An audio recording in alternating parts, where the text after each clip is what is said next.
560টা model মসজিদ বানায় দিল। আমরা এতদিন জানতাম না যে প্রধানমন্ত্রী মনে করছিলাম নিজের বাপের টাকা দিয়ে মসজিদ বানাচ্ছে।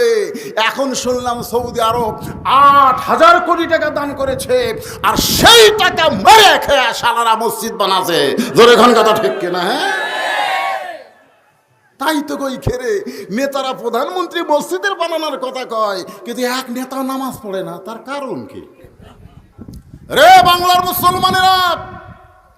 দেশ স্বাধীন হওয়ার পরে আমরা বাবার শাসন দেখেছি। জোরে কারণ কথা ঠিক কিনা? জাতির পিতা।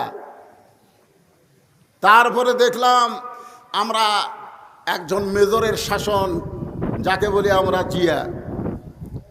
তারপরে দেখলাম চাচা, এরশাদ চাচা।